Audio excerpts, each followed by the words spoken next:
Alright, so ladies and gentlemen, let us get this started. I know we got a lot to talk about.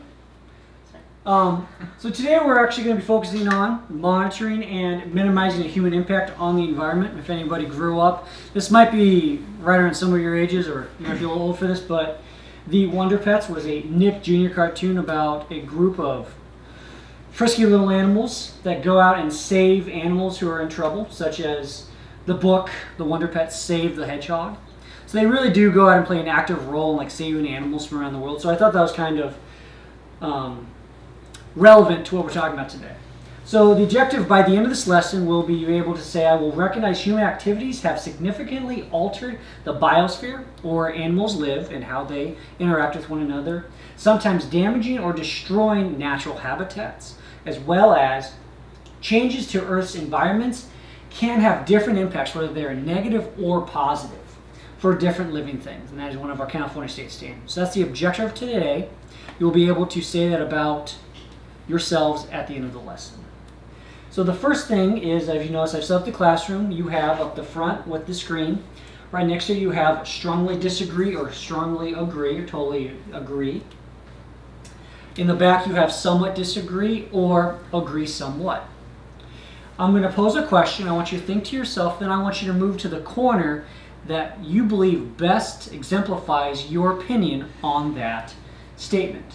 So once again, read the question, think to yourself, and then move to the corner whether you strongly disagree, whether you somewhat disagree, you somewhat agree, or you totally agree with the following statement. So stand in the corner which best describes your opinion of this question. Humans should involve themselves in playing an active role in their environment. So humans should involve themselves in playing an active role in their environment. So move to the corner that you believe best describes your opinion of this question.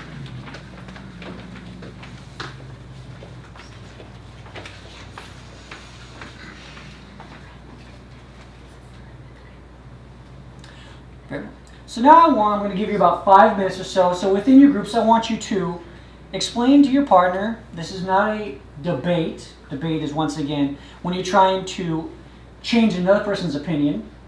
This is a discussion when you are expressing your ideas and your beliefs on why you chose that corner. So take about 5 minutes in your groups to discuss why you chose the corner that you did. So I'm going to have about 5 minutes to discuss amongst yourselves. I'll be walking around just listening in, so don't mind me. So please go ahead and start discussing why you chose the corner you did for humans should involve themselves in playing an active role in their environment. So you have about 5 minutes. Please take it away. It's your time. I agree that, or I strongly agree that humans should. So why do you somewhat agree? Why? Because I saw we had started off and totally agree, and we moved everything somewhat. So what was the there's a role in the environment, and we should. dividing And point between there's totally like and somewhat? bad things that we do to I think that cause humans bad can things in the involve environment, and we themselves in a should negative way work. Mm-hmm. sometimes, that. so I wouldn't totally agree that humans should involve themselves because that would also mean that they're involving themselves in a I totally negative agree way, because we are but part they of should the involve environment. themselves So, somehow in being an playing active role in the participant environment. in what you are a part of is probably a good I think idea. that Even if humans were to aren't have an active participant, 100% you still are an active environment, participant because you are part of the then environment. But they would just, you know, like, what if it just all came essentially, naturally? 'Cause if they're you're just gonna passive alter and do every nothing, step you're of still the going to way, or affect the environment. whatever they're Yeah, like so it's living better in or whatever. They're always control what change effect you're it going to have on the and be environment involved, and I than to think that, affect the environment without any you know, control. it should just Those come are naturally. great words to put to it. You can't really change too much. I mean, I think that So any you were looking decision more or, at the you know, word action that active, we do which is a defining affects point, which anything might in be somewhat, the totally anyway, versus the I don't know. somewhat. The active was the So word no that matter kind what we of- do, we're somehow you made impacting the whether it divide be down. negatively or I think positively. that humans shouldn't be in the too active environment. to control their environment, but let the Excellent environment point. play a role. Yes, naturally. exactly. Is your mommy? Oh, so what I was thinking.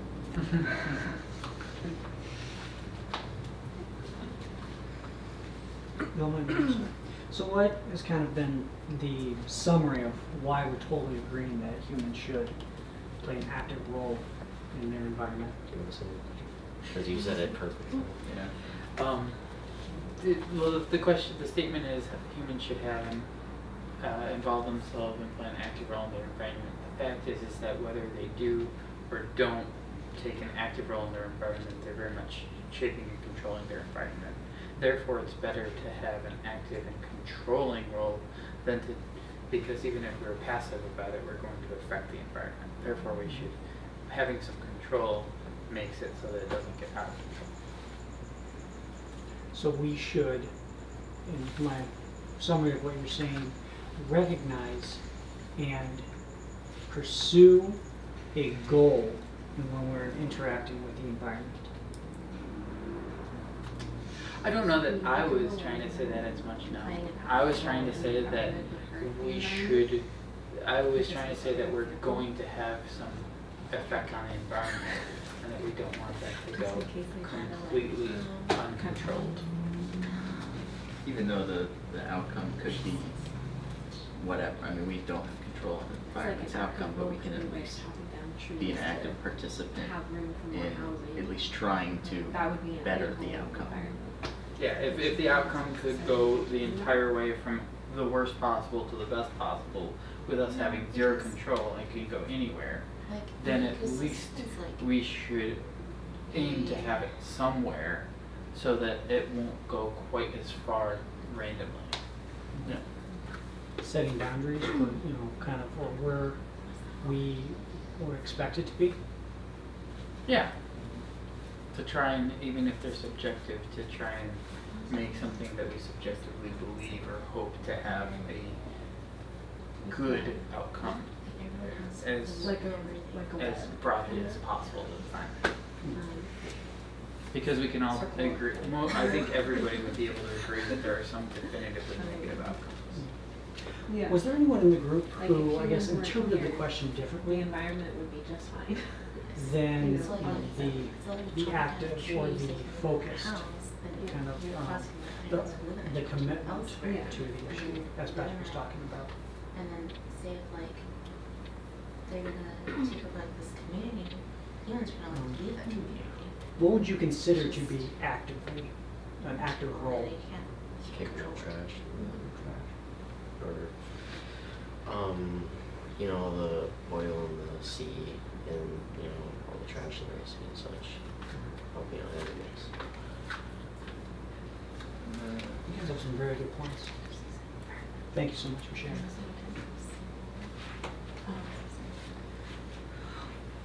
Well, from the kind of the quieting down the atmosphere, I can sense that we've come to a stopping point, so I want to once again invite you back to your seats. Thank you so very much for your insights and your input in the classroom. Thanks so much.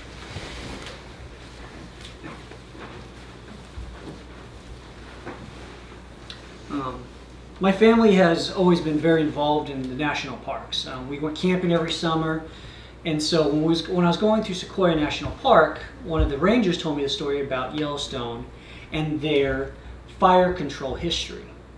So for the first 100 years of Yellowstone National Park, does anyone know when the national parks were established, or know who established the national parks? I know this is science and we're kind of getting into a history lesson. Theodore Roosevelt? Teddy Bear sounds right. Theodore Roosevelt was a major component. He went around and he figured that we needed to preserve these great lands.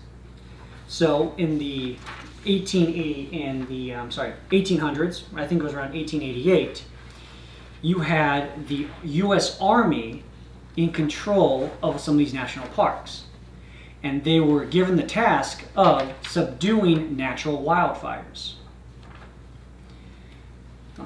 The article above is just like a brief kind of history of it, but let's focus on the bottom part where it's the managing a natural process. Because for the first 100 years, up until about 1988, from once again 1888 to 1988, the U.S. Army and then the Forest Rangers actively stopped wildfires from occurring. Well, over those 100 years, they started to realize that by initially stopping these small fires from occurring, they were building up the forest, and they were building up a lot of these undergrowths. So that when in I believe it was 1976, there was a huge, devastating wildfire that burned about 75% of Yellowstone National Park. There were about 9 different fires that swept through and burned everything because they had built up all this fuel over the 100 years or so. And so with the human involvement, they actively worked, when even trying to preserve Yellowstone National Park, they eventually created an environment that had negative consequences because they had created this fuel that destroyed the national park. And so they started to discover that, that fires occur in Yellowstone as long as there have been vegetation to burn. It's not some new phenomenon. It's not just humans that do it, even though humans are a major part of forest fires nowadays. The fires play a huge role in creating vegetation because the sequoia, as well as the Douglas fir pine cones, require fire to open up their seeds and disperse them. Without that, the Douglas firs and sequoias were kind of dying off rapidly because they were protected from fire by their bark, but without the fire to occur, the seeds were not being spread. So that is kind of a negative consequence of human involvement. Now, has anyone ever seen the original Jurassic Park movie? One of my favorite scenes Ian Malcolm talks about is the premise of the movie, for those who have not seen it, is scientists have brought back dinosaurs. They've died off and they brought back dinosaurs. Well, Ian Malcolm, the gentleman in the black vest, is a chaos mathematician, and he has been brought in to watch and look at the park to notice any of the negative consequences. The gentleman in the white with the white beard is the owner. He's the one who's in charge of it all, and they're having this discussion on whether it was right to involve and have humans play an active role in bringing back these extinct creatures. I don't think you're giving us our due credit. Our scientists have done things which nobody's ever done before. Yeah, but your scientists were so preoccupied with whether or not they could, they didn't stop to think if they should. Condors. Condors are on the verge of extinction. If I was to create a flock of condors on this island, you wouldn't have anything to say. Now, hold on. This isn't some species that was obliterated by deforestation or the building of a dam. Dinosaurs had their shot, and nature selected them for extinction. I simply don't understand this Luddite attitude, especially from a scientist. I mean, how could we stand in the light of discovery and not act? Oh, what's so great about discovery? It's a violent, penetrative act that scars what explores what you call discovery. I call it rape of the natural world. Now, he did use an extreme example, but if we look back at Yosemite, this discovery, and then when humans involving themselves, they created an environment that ended up devastating the natural environment. Now, on the active side, John Hammond, the gentleman in white, brought up condors, or an endangered species list that if he had created and brought back this species that was on the edge of extinction, the rest of the scientists would not have an issue. So I went out and found 7 animals. I was going to say open it up on your Chromebooks, but it doesn't seem like anybody brought their Chromebooks today. But that's okay.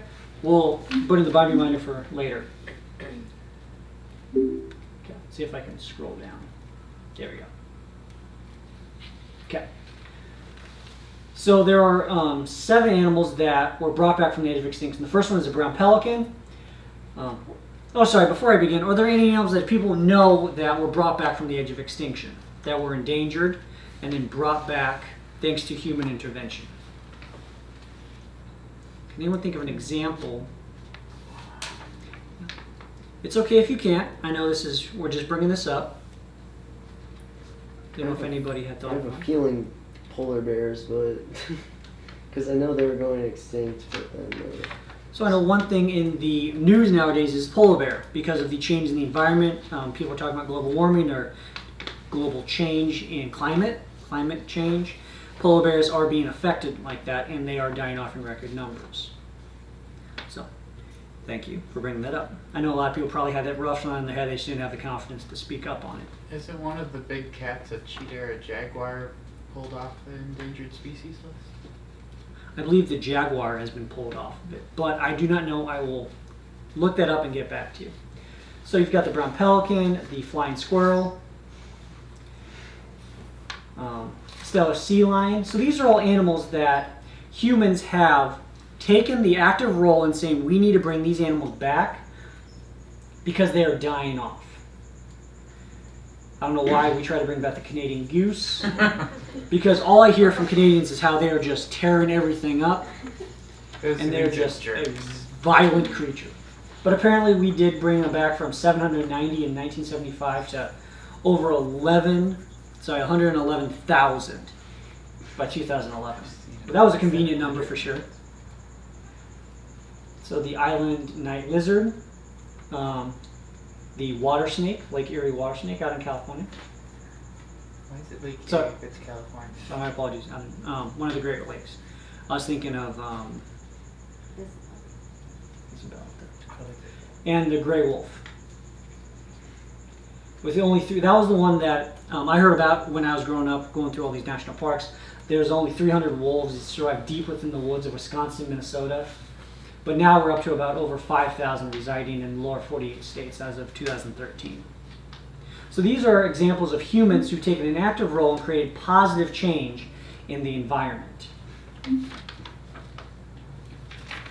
And so we have seen an example of humans who played an active role and caused unintentional damage, as well as humans who played an active role and created positive change in the environment. And so my ticket out the door, my class discussion I want to bring up is, between these two stories, what lessons, if any, can be learned from these examples of human impact on the environment? What can we walk out of this classroom thinking about or considering now that we've looked at Yosemite, where humans tried to stop and create better forest, but unintentionally caused it to burn down faster, or humans looking at animals who are endangered and wanting to bring them back. So I want you to take 1 minute. I want you to just think to yourself. Just think in your own head, what lessons have you learned from, if we can learn anything from these two articles?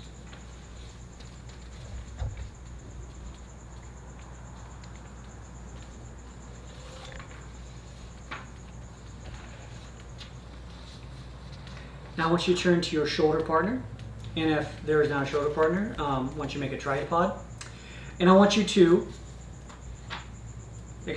share your lesson that you think we can take from this. I'll take about 30 seconds to share your idea, and then we're going to flip-flop and have that person express this idea. So we'll have A's explain to B's, and then we'll have B's explain to A's. Sure. I think the best lesson to learn from this is probably moderation in everything, including moderation.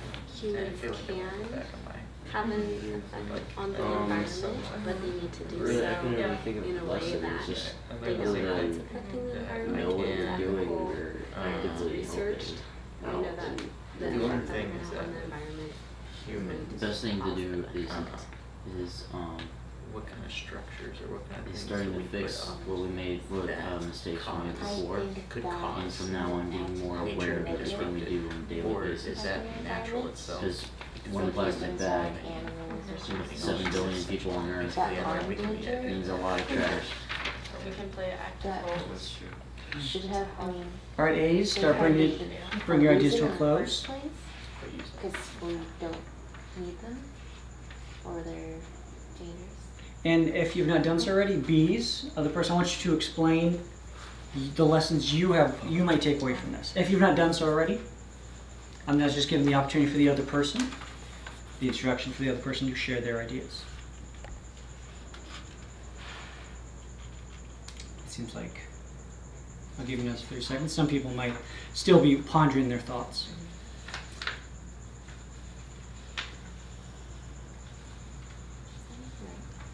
Just make sure it has a positive impact. It's like stable.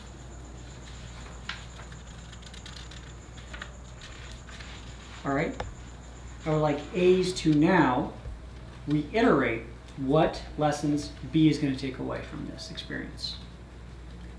Because we've taken this time and we've listened to them, and I want A's to express back what B's are going to take away from this lesson. In your special case, we will find you and have you explain what A's we're talking about. So, To our partner. Get to your partner. so I'm gonna take yours. Because I always sounded like what you're gonna really take away from this is the idea that there's a lot of us, and so anything we do has a magnified impact. That sounds kind of like what you were saying. It's like, because you were saying one bag times 7 little people, so whatever we do, whether it's a lot or a little, still because there's so many people, if everyone does it, has a large impact. Humans do have, That makes sense. well, they should have a positive impact as long as it's controlled. As long as it's done research I and appreciate your. doesn't harm the like others. Should we do another one? Then we'll have time afterward for another one. All right, B's, now I want you to explain to A the lessons they're taking on to show that you were listening and remembering what they're talking about. So B's, explain to A what they're taking away. Summarize it back to them. So you're saying that No matter humans where. How about UBB?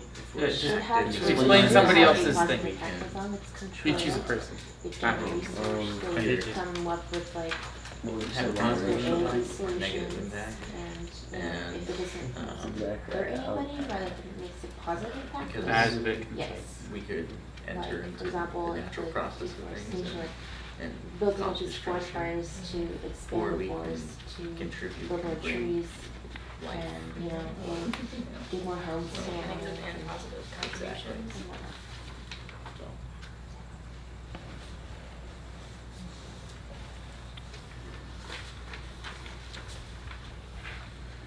Well, thank you so very much for your insights. Would anybody feel the need to share with the class what they are wanting to take away, what they've learned, if something new was learned today?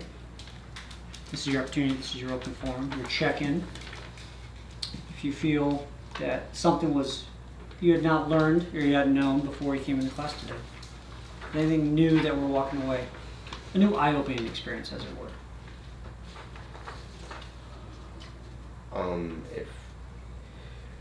If sometimes we think we're doing good, as you know, actively helping the environment, it still causes bad in the environment in a way, such as the forest fire that you're talking about.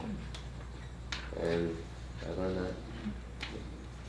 Well, I know that the other day I was having dinner with family, and someone brought up everyone wants to drive a Prius because it's so good for the environment, but the carbon footprint of creating a Prius and the desire and the demand for a Prius is having a larger impact than what people really recognize. So as positive and as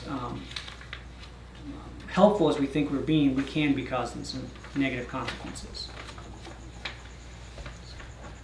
Well, once again, thank you for your time and the bell sharing in a moment.